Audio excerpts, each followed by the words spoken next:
Hello everyone, welcome back to our channel. और आज हमारा प्लांट किंगडम का ही लेक्चर नंबर 4 है। और इस लेक्चर में आज हम क्या पढ़ने वाले हैं, डिवीजन ब्रायोफाइटा को डिटेल में डिस्कस करेंगे। उसके बेसिक कैरेक्टरिस्टिक्स फीचर देखेंगे ब्रायोफाइटा के, और फिर उसके बाद उसके डिवीजन की बात, इसको फर्दर कैसे क्लासीफाई किया है वो देखेंगे। इसके रिप्रोडक्शन की बात करेंगे कि इसमें कौन कौन से टाइप के रिप्रोडक्शन है वो देखा जाता है। तो सबसे पहले बात करते हैं बेसिक फीचर्स की। तो ब्रायोफाइटा की बात करें तो ब्रायोफाइटा के को हम क्या बोलते हैं, सबसे पहले तो इनको एम्फीबियंस ऑफ प्लांट किंगडम बोला जाता है। They are known as the amphibians of plant kingdom. क्यों? क्योंकि ये वैसे तो लैंड पे रहते हैं, लेकिन जब इन्हें रिप्रोडक्शन करना होता है तो इन्हें पानी की जरूरत होती है। तो पानी के इसीलिए ये कहाँ पर रहते हैं, जनरली उस जगह पे रहेंगे जहाँ पे वाटर अवेलेबल ही होगा। इसलिए इनको क्या कहा जाता है, amphibians of the plant kingdom इनको कहा जाता है। ये पहले प्लांट हैं जो कि जिन्होंने फर्स्ट लैंड कॉलोनाइजर इनको कहा जाता है, कि फर्स्ट ग्रुप ऑफ प्लांट्स है जो कि सक्सेसफुली जिनका ट्रांजिशन हुआ है from aquatic life to land life, इनका ट्रांजिशन हुआ है। उसके बाद इन्हें पायनियर्स कहा जाता है प्लांट सक्सेशन में। जब भी इकोलॉजिकल सक्सेशन होता है तो सबसे पहले ग्रो करने वाले जो प्लांट्स हैं वो कौन से होते हैं, दे आर द ब्रायोफाइटा। ठीक है, उसके बाद ये कौन सी जगह में रहना पसंद करते हैं, कहाँ पे ये ग्रो करेंगे, ये करेंगे शेडी और डैम प्लेसेस में, जहाँ पे क्या होगा, क्योंकि इनकी रिप्रोडक्टिव नीड्स ऐसी होती हैं और वस्कुलर टिश्यू एब्सेंट है, क्योंकि पानी के पास रहते हैं तो वस्कुलर टिश्यू की जरूरत ही नहीं होती। तो ये जनरली कहाँ पर पाए जाते हैं, ये पाए जाते हैं ह्यूमिड और मोस्ट एनवायरमेंट में ही ये पाए जाते हैं। वस्कुलर टिश्यू इनमें प्रेजेंट नहीं होते, जैसे हाई प्लांट्स में वस्कुलर टिश्यू प्रेजेंट होंगे, ब्रायोफाइटा में भी वस्कुलर टिश्यू प्रेजेंट नहीं होते हैं। तो हम बोल सकते हैं ये कैसे प्लांट है, दीज आर द एट्रैकियोफाइट्स। ये कैसे हैं, एट्रैकियोफाइट्स हैं, अभी भी इनमें ट्रैकिड्स नहीं है। और जो एल्गी थे हमारे वो भी कैसे थे, एट्रैकियोफाइट्स से। एल्गी में भी वस्कुलर टिश्यू प्रेजेंट नहीं होते हैं।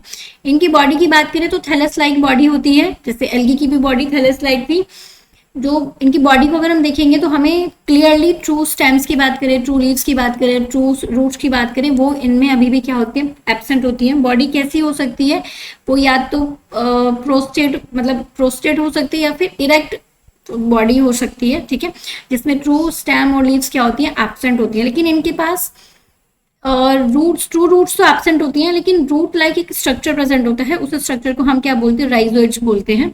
ये जो राइजोइड्स कहते हैं कैसे होते हैं, यूनिसेलुलर और मल्टीसेलुलर दोनों हो सकते हैं। हेयर लाइक स्ट्रक्चर होते हैं जिनको राइजोइड्स बोला जाता है। और ये क्या काम करते हैं, ये करते हैं सबस्ट्रेटम से अटैच होने में क्या करते हैं, हेल्प करते हैं।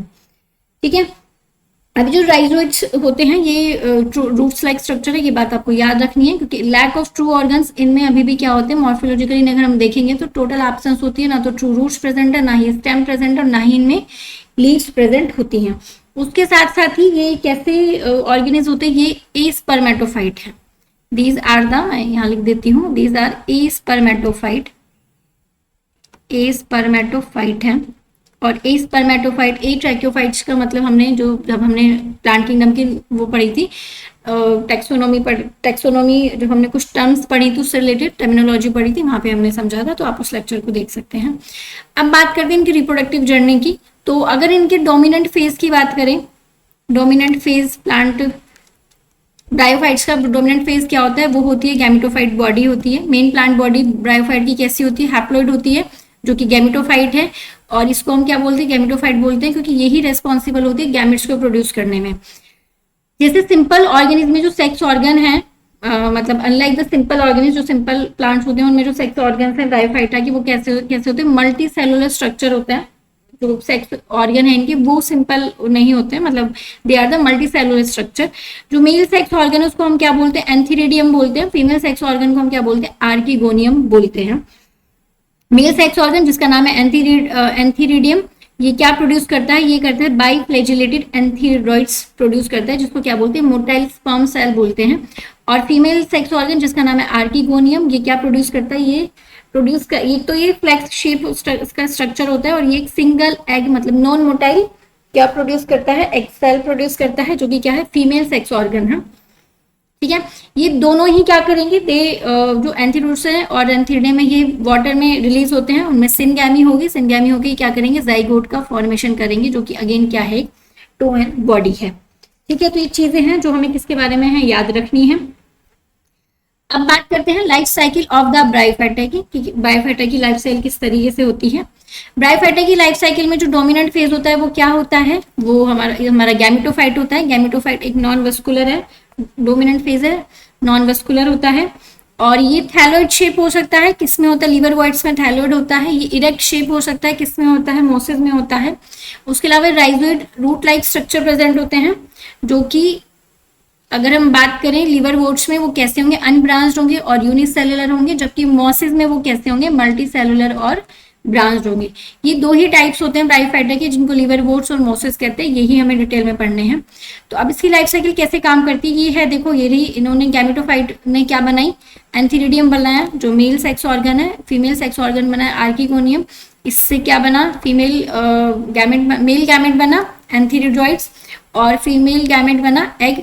ये दोनों क्या होते हैं, वाटर में रिलीज होते हैं। इनमें सिनगैमी होगी, सिनगैमी होने के बाद जाइगोट का फॉर्मेशन होगा। जाइगोट किसमें डेवलप होगा, it will develop into the embryo. और एम्ब्रियो में डेवलप होने के बाद ये क्या करेगा, स्पोरोफाइट का फॉर्मेशन करेगा। और स्पोरोफाइट की प्लॉइडी भी क्या होगी, 2n होगी, क्योंकि अभी मियोसिस नहीं हुआ है। ये जो स्पोरोफाइट होता है ये गैमेटोफाइट पे ही डिपेंड करता है, उसी पर डिपेंडेंट होता है, डिप्लॉयड बॉडी होता है, ठीक है। अब ये जो स्पोरोफाइट है ये आगे जाके क्या बनाएगा, कैप्सूल का फॉर्मेशन करेगा। ये रहा हमारा कैप्सूल, ये कैप्सूल है। इस कैप्सूल के पास एक ये फुट होता है और ये सीटा एक बॉडी होती है। ये इसके स्ट्रक्चर है, ठीक है, ये जो इसके पास प्रेजेंट होते हैं। उसके बाद बात करते हैं हम, ये जो कैप्सूल है ये आगे चल के कैप्सूल क्या बनाएगा, ये बनाएगा स्पोर मदर सेल। कैप्सूल क्या बनाता है, it will make the spore mother cell, जो कि अगेन 2n है, बॉडी होती है। और ये SMC स्पोर मदर सेल में मियोसिस होगा, मियोसिस होकर ये बनाएगी, स्पोर्स का फॉर्मेशन करेगी जो कि n है।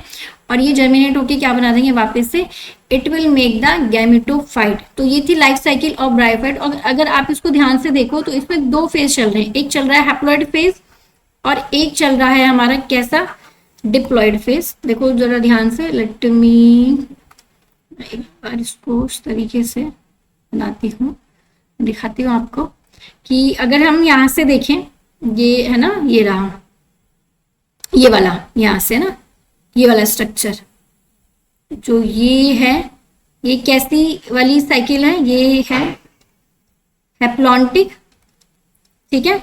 और ये वाला जो इधर वाला स्ट्रक्चर है SMC स्पोरोफाइट जाइगोट एम्ब्रियो, ये हमारी कैसी है, ये हमारी है डिप्लॉन्टिक, ठीक है। तो हैप्लॉन्टिक और डिप्लॉन्टिक दोनों लाइफ साइकिल ब्रायोफाइटा में प्रेजेंट होती हैं। तो ये कुछ की पॉइंट्स हैं जो आप लाइफ साइकिल के बारे में याद, जैसे गैमेटोफाइट डोमिनेंट होता है, ग्रीन और फोटोसिंथेटिक होता है। सेक्स ऑर्गन्स का नाम है एंथीरिडिया, आर्किगोनिया। फर्टिलाइजेशन के लिए वाटर की जरूरत पड़ती है इनको। जाइगोट डेवलप होता है स्पोरोफाइट में, जो कि अगेन 2n बॉडी होती है। स्पोरोफाइट किसके साथ, गैमेटोफाइट के साथ अटैच रहते हैं, उस पर डिपेंडेंट भी होते हैं। स्पोर्स हैप्लॉइड बॉडी होती है जो कि मियोसिस के बाद फॉर्म होगी। तो ये थी life cycle of the bryophyta. अब हम बात करते हैं uses of the bryophyta. Uses देखते हैं ब्रायोफाइटा के, कि जो ब्रायोफाइटा है उनके इकोनॉमिकल इकोलॉजिकल क्या क्या सिग्निफिकेंस है। तो अगर इसके यूज की बात करें तो इनको इकोलॉजिकल सुपर पावर भी कह सकते हैं। ये पाइनियर्स होते हैं सॉइल फॉर्मेशन में। मोसिस और जो लाइकेन है ये डिकम्पोज होती हैं, ये रॉक्स को डिकम्पोज करती हैं सॉइल में ओवर द टाइम और सॉइल का फॉर्मेशन करती हैं। उसके अलावा ये जो इकोसिस्टम होता है उसको एक इम्पॉर्टेंट फूड सोर्स होती है उसके लिए। जो प्राइमरी फूड सोर्स है वाइल्ड लाइफ के लिए, जैसे बहुत सारे हर्बिशियस मैमल जो हैं, मैमल्स के लिए, उसके बाद बर्ड्स के लिए, ठीक है। उसके अलावा फिर जो अदर मैमल्स हैं उनके लिए भी ये क्या करती हैं, इम्पॉर्टेंट फूड सोर्स है, मतलब फूड प्रोवाइड करती हैं। उसके अलावा ये नेचुरल इरोजन डिफेंस में हेल्प करती है, मतलब जो सॉइल है उसको प्रोटेक्ट करती है, सॉइल इरोजन, क्योंकि इस तरीके से सॉइल के ऊपर इनकी इस तरह से लेयर बन जाती है, ये आप देख सकते हैं ऊपर वाली लेयर, और इस वजह से ये क्या करती हैं, सॉइल इरोजन को प्रिवेंट करती हैं। इसके अलावा जो ब्रायोफाइट्स होते हैं ये इनकी जो नेचर्स की हाई कैपेसिटी, नेचर की जो इनकी जो कैपेसिटी होती है, वाटर होल्डिंग कैपेसिटी काफ़ी हाई होती है, इसलिए इनको यूज़ किया जाता है एज अ पैकेजिंग मटेरियल। जब भी मैं लिविंग, जैसे किसी प्लांट को एक जगह से दूसरी जगह हमें क्या करना है, ट्रांसपोर्ट करना है, तो ब्रायोफाइट से उसे क्या कर, जैसे जो मोस है, मोस से उसे हम क्या कर सकते हैं, पैकेजिंग उसकी कर सकते हैं और ईजिली हम उसे फिर दूसरी जगह ट्रांसपोर्ट कर लेते हैं। इसके अलावा जो, क्योंकि जो मोसिस हैं, यही मोसिस हैं, ये जो सॉइल होती है उस पर एकदम ऐसे डेंस सी लेयर बना लेती है, जिसकी वजह से सॉइल इरोजन को ये प्रिवेंट करती हैं। उसके अलावा ये फ्यूल सोर्स भी, इंपॉर्टेंट फ्यूल सोर्स की तरह भी काम करती हैं। जो एक मोस है जिसका नाम है स्फेग्नम, ये क्या करती है, पिट प्रोवाइड कर दी है फॉर द फ्यूल। तो ये कुछ इंपॉर्टेंट यूजेस हैं ब्रायोफाइट्स के। इसके अलावा क्योंकि ब्रायोफाइट्स को हम 2 क्लास में डिवाइड करते हैं, 2 क्लासिफिकेशन होते हैं इसके, एक है लीवरवोर्ट्स और दूसरा है मॉसिस। ठीक है, तो ये दोनों हमें पढ़ने हैं। तो सबसे पहले हम बात करते हैं लीवरवोर्ट्स की। लीवरवोर्ट्स की बात करें तो लीवरवोर्ट्स कहाँ पे पाए जाएंगे? ये नॉन वस्कुलर प्लांट्स होते हैं जो कि फ्लैट थैलोइड बॉडी स्ट्रक्चर के लिए जाने जाते हैं। इनकी जो एबिलिटी होती है वाटर को स्टोर करने के लिए काफी कम होती है, काफी पुअर एबिलिटी होती है, लेकिन ये डाइवर्सिटी फाउंड इन डाइवर्स होते हैं, उसके बावजूद भी ये डाइवर्सिटी में पाए जाते हैं। मॉइस्ट एनवायरमेंट में ये पाए जाएंगे, जहां जहां पे भी मॉइस्चर प्रेजेंट होगा वहां पे ये प्रेजेंट होंगे। चाहे डीप वुड्स की बात करें या फिर अंटार्कटिका रीजन में भी जो लीवरवोर्ट्स हैं वो पाए जाते हैं। तो डैम्प और शेडी जो रीजन होते हैं उसको ये प्रेफर करते हैं, वहां पे ये ग्रो करेंगे। जैसे स्ट्रीम बैंक्स हो गए, ठीक है, मार्शी ग्राउंड हो गया, डैम्प सॉइल हो गई या फिर ट्री की बार्क होगी, वहां पे जो होंगे लीवरवोर्ट्स ग्रो कर जाएंगे। तो ग्लोबल सर्वाइवल इनको कहा जाता है। पुअर वाटर स्टोरेज के बावजूद भी ये ग्रोक्स पे भी ग्रो कर जाते हैं और इवन ये अंटार्कटिका रीजन में भी ग्रो करे जाते हैं। इनके फिजिकल फॉर्म और स्ट्रक्चर की बात करें तो थैलोइड बॉडी होती है, ठीक है। प्लांट बॉडी कैसी होती है? डॉर्सी वेंट्रल होती है और ये it is grows closely appressed to the substrate. जो सबस्ट्रेट होता है उसके साथ ही क्या रहती है? एकदम चिपकी हुई रहती है, ठीक है। अप्रेज का मतलब है चिपका हुआ रहना, तो सबस्ट्रेट के साथ ही क्या रहेगी? इसकी जो बॉडी है वो एकदम चिपकी हुई रहेगी। नॉन वस्कुलर प्लांट्स होते हैं, वस्कुलर सिस्टम इनमें एब्सेंट है क्योंकि रहते ही पानी के पास है, तो इन्हें ऐसे किसी भी सिस्टम की जरूरत नहीं है कि जो वाटर का ट्रांसपोर्ट जिसके थ्रू ये कर सके। तो ये बेसिक फीचर्स है लीवरवोर्ट्स के। अब हम बात करते हैं लीवरवोर्ट्स के रिप्रोडक्टिव साइकिल की, कि जो रिप्रोडक्शन है वो किस तरीके से होता है। तो लीवरवोर्ट्स में एसेक्सुअल रिप्रोडक्शन भी होता है और सेक्सुअल रिप्रोडक्शन भी होता है। तो सबसे पहले बात करते हैं एसेक्सुअल रिप्रोडक्शन की। तो जो एसेक्सुअल रिप्रोडक्शन होता है वो जो इसकी थैलेस बॉडी होती है ना, उसका फ्रेगमेंटेशन होता है, या फिर मतलब या तो फ्रेगमेंटेशन हो सकता है इस थैलेस बॉडी का, कि ये जो थैलेस बॉडी थी ये 2 पार्ट में डिवाइड हो गई और ये दोनों पार्ट क्या कर जाएंगे? अलग अलग एक लीवरवोर्ट्स में ग्रो कर जाएंगे, जर्मिनेट कर जाएंगे, ठीक है। अदरवाइज क्या होंगे? जो लीवर बॉडी है इसमें एक स्ट्रक्चर का फॉर्मेशन होता है, या तो सिंपल फ्रेगमेंटेशन हो जाएगा थैलेस बॉडी का, नहीं तो एक स्पेशलाइज स्ट्रक्चर बनते हैं। ये जो यहाँ पे ऐसे जो स्पेशलाइज स्ट्रक्चर बन रहे हैं, इन स्पेशलाइज स्ट्रक्चर को हम क्या बोलते हैं? They are known as the gemmae. इनको क्या बोला जाता है? Let me write it carefully. इनको हम बोलते हैं जैमी, जैमी इनको बोलते हैं। और ये जैमी क्या होते हैं? ग्रीन मल्टी सेलुलर बर्ड्स होती हैं जिनको जैमी बोला जाता है। ये पेरेंट बॉडी से क्या हो जाएंगे? डिटैच हो जाएंगी, पेरेंट बॉडी से अलग हो जाएंगी और अलग होके जर्मिनेट होके क्या बना देंगी? एक नए इंडिविजुअल को, एक नए ब्रायोफाइटा को या एक नए लीवरवोर्ट्स को क्या कर देंगी? इंडिपेंडेंट प्लांट में डेवलप करा देंगी। उसके बाद देखते हैं सेक्सुअल रिप्रोडक्शन कैसे होता है। तो सेक्सुअल रिप्रोडक्शन में मेल और फीमेल जो सेक्स ऑर्गन होंगे वो या तो एक ही थैलेस बॉडी पे डेवलप हो सकते हैं या फिर वो डिफरेंट थैलेस बॉडी पे भी क्या हो सकते हैं? डेवलप हो सकते हैं। तो सेम थैलेस बॉडी पे मेल ऑर्गन भी प्रेजेंट है, फीमेल ऑर्गन भी। अदरवाइज हो सकता है कि दोनों अलग अलग बॉडी पे क्या हो? प्रेजेंट हो। अब इससे जो स्पोरोफाइट होता है, उस स्पोरोफाइट के पास क्या होता है? कैप्सूल, ये स्पोरोफाइट स्ट्रक्चर है, इसके पास फुट होता है। उसके बाद ये इसका फुट है, इसको हम स्टेटी बोलते हैं, और ये इसका क्या है? कैप्सूल है, ठीक है। इसके 3 स्ट्रक्चर होते हैं, this is foot and this is, ये वाली जो बॉडी है इसको हम बोलते हैं सेटी, और ये ऊपर वाली बॉडी इसको हम क्या बोलते हैं? It is known as the capsule. तो जो स्पोरोफाइट बॉडी थी इसके पास क्या होगा? फुट होगा, फिर एक सीटी होगा, ये जो सिलेंड्रिकल शेप स्ट्रक्चर दिख रहा है, फिर इसके पास क्या होगा? कैप्सूल होगा। अब ये जो कैप्सूल होते हैं ना, कैप्सूल के पास स्पोर्स प्रेजेंट होते हैं जो कि मियोसिस के बाद क्या होंगे? जर्मिनेट होंगे। इनमें स्पोर्स में मियोसिस होगा, मियोसिस के बाद ये जर्मिनेट करेंगे, ठीक है। जर्मिनेट करेंगे, जर्मिनेट करने के बाद ये क्या बना लेंगे? एक फ्री लिविंग, मतलब फ्री फॉर्म लिविंग वो बना लेंगे, स्ट्रक्चर बना लेंगे, जिसको हम क्या बोलेंगे? गैमेटोफाइट बोलेंगे।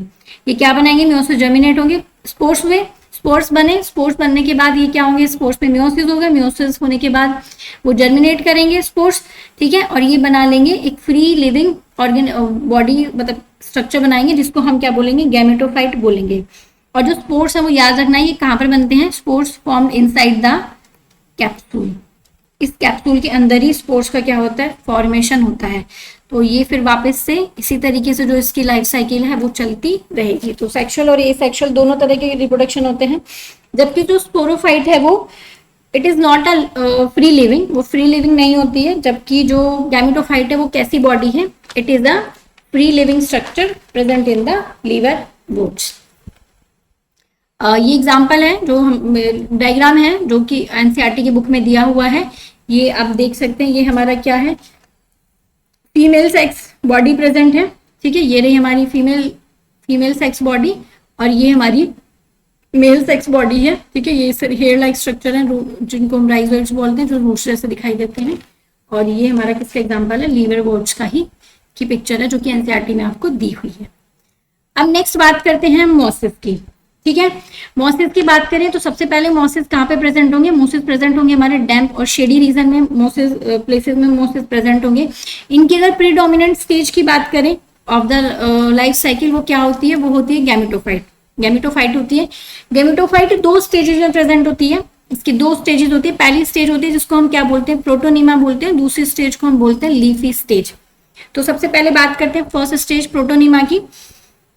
प्रोटोनिमा एक सबसे पहले तो ये कैसी बॉडी है, it is the haploid body. ये हैप्लॉइड बॉडी होती है, ठीक है। और इसका फॉर्मेशन कहाँ से होता है, ये स्पोर्स। इसका फॉर्मेशन किससे होता है, स्पोर्स से ही फॉर्मेशन इसका होता है। ये लिखा हुआ है, इसका फॉर्मेशन कहाँ से होगा, स्पोर्स से फॉर्मेशन होगा। ग्रीन होती है, क्रीपिंग बॉडी होती है, ब्रांच्ड हो सकती है। और ये क्या होती है, फ्रीक्वेंटली फिलामेंटस बॉडी होती है, जो कि किस में हेल्प करती है, it helps in the vegetative propagation. किस में हेल्प करती है प्रोटोनिमा, वेजिटेटिव प्रोपेगेशन में क्या करती है, हेल्प करती है। स्पोर्स से इसका फॉर्मेशन होता है।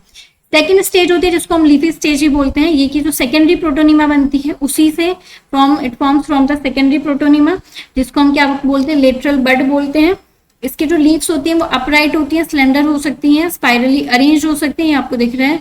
और ये सॉइल के साथ अटैच होता है via the multi and branch rhizoids. ये जो आपको दिखाई दे रही है, इसके पास क्या प्रेजेंट होते हैं, सेक्स ऑर्गन प्रेजेंट होते हैं। मेल सेक्स ऑर्गन एंथीरिडिया और फीमेल सेक्स ऑर्गन आर्किगोनिया इसके पास प्रेजेंट होंगे।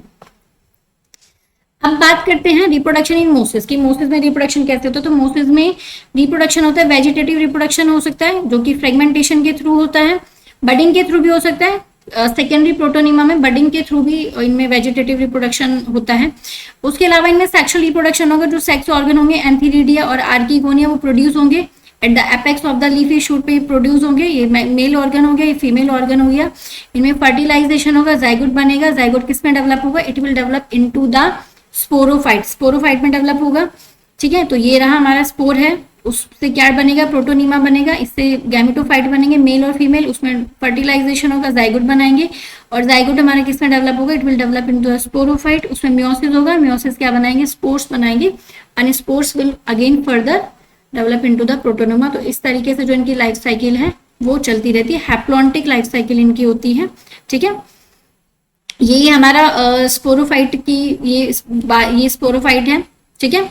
ऐसा दिखता है। ये इसका कैप्सूल है जिसके पास स्पोर्स प्रेजेंट होते हैं। ये इसका स्टॉक होता है जिसको सिटी बोलते हैं। और ये फुट होता है जो कि किसमें होता है, गैमेटोफाइट के साथ ये अटैच होता है, उसी में एम्बेडेड होता है। तो स्पोर फॉर्मेशन और डिस्पर्सल की बात करें, जो स्पोर्स हैं वो कैप्सूल में फॉर्म होते हैं आफ्टर द मियोसिस। और एलेबरेट मैकेनिज्म होती है स्पोर डिस्पर्सल की। उसके अलावा तो हमने सेक्सुअल और एसेक्सुअल दोनों टाइप की रिप्रोडक्शन देख ली है, जो कि किसके थ्रू होता है, वेजिटेटिव प्रोपेगेशन होता है इसमें बाय द फ्रेगमेंटेशन। इसका एग्जाम्पल है, तो एग्जाम्पल को याद रखने के लिए आपके पास एक ट्रिक है, वो है SPF। SPF सनस्क्रीन आती है ना सन प्रोटेक्टिंग फैक्टर के साथ, तो उससे आप ये याद रख सकते हैं। SPF मतलब स्पेगनम, उसके बाद पोलीट्राइकम और फिर है फ्यूनेरिया। अब थोड़ा सा ये एग्जाम्पल ये है जो हमें पिक्चर एनसीईआरटी में दी हुई है, ये पिक्चर आप देख सकते हैं। उसके बाद देख लेते हैं थोड़ा सा फ्यूनेरिया के बारे में। तो फ्यूनेरिया की बात करें तो ये कहाँ पे पाई जाए, डेंस पैचेस में पाई जाएगी, मॉइस्ट एरिया में, डैम्प सॉइल वॉल्स और मॉइस्ट रॉक्स में ये पाई जाएगी। इसमें भी राइजोइड्स प्रेजेंट होते हैं जो कि क्या होते हैं, मल्टी सेलुलर और ब्रांच्ड होते हैं। एक मॉस प्लांट है, इसका क्या है, गैमेटोफाइट है। वेजिटेटिव प्रोपेगेशन होगा इसमें फ्रेगमेंटेशन के थ्रू, ट्यूबर के थ्रू, ट्यूबर फॉर्मेशन और गैमी के थ्रू। वेजिटेटिव रिप्रोडक्शन से क्या करेंगी, रिप्रोडक्शन इनमें प्रेजेंट होता है। उसके अलावा स्पोरोफाइट के सेमी पैरासिटिक, इनका जो स्पोरोफाइट होता है वो सेमी पैरासिटिक होता है ऑन द गैमेटोफाइट। इसका ये कैप्सूल है जिसमें स्पोर्स का फॉर्मेशन होगा। ये स्टॉक है जिसको हम सिटी बोलते हैं। ये फुट है जो कि कहाँ पे एम्बेडेड होता है, हमारे गैमेटोफाइट में ये एम्बेडेड होता है। ये कैप्सूल था जिसमें स्पोर्स का फॉर्मेशन होता है, ठीक है। अब फंक्शन कैप्सूल की अगर हम बात करें, कैप्सूल के फंक्शन की, तो कैप्सूल का क्या फंक्शन होता है, प्रोटेक्ट द डेवलपिंग स्पोर्स और स्पोर फॉर्मेशन और डिस्पर्जल में कैप्सूल क्या करता है, हेल्प करता है। तो कुछ की फीचर्स है फ्यूनेरिया के, अगर आपको पूछे जाएं तो जो आपको याद रखने हैं वो क्या है, कि डेंस पैचेस में प्रेजेंट होंगे जो कि मॉइस्ट एरिया होंगे, जैसे डैम्प सॉइल हो सकती है, डैम्प वॉल हो सकती है, मॉइस्ट रॉक हो सकते हैं। राइजोइड्स में कैसे होते हैं, मल्टी सेलुलर होते हैं, ब्रांच हो सकते हैं, वेजिटेटिव प्रोपिगेशन रिप्रोडक्शन होता है इनमें बाई फ्रेगमेंटेशन, ट्यूबर्स और गैमी फॉर्मेशन। उसके अलावा जो इनका स्पोरोफाइट है वो कैसा होता है, it is a semi parasitic on the gametophyte, और ये एग्जाम्पल किसका है, it is the example of the mosses. और इसी के साथ हमारा जो डिवीजन ब्रायोफाइटा है वो इसी के साथ खत्म होता है। आप इसको 2-3 बार रिवाइज करेंगे, अब टर्म्स को याद आपको रखनी पड़ेंगी और कोई ऑप्शन नहीं है, तो आप 2-3 बार रिवाइज कीजिए और आपको ये क्या हो जाएंगी, याद हो जाएंगी। और नेक्स्ट लेक्चर में हम क्या करेंगे, अपना नेक्स्ट डिवीजन जो कि क्या है, डिवीजन टेरिडोफाइटा है, उसको शुरू करेंगे।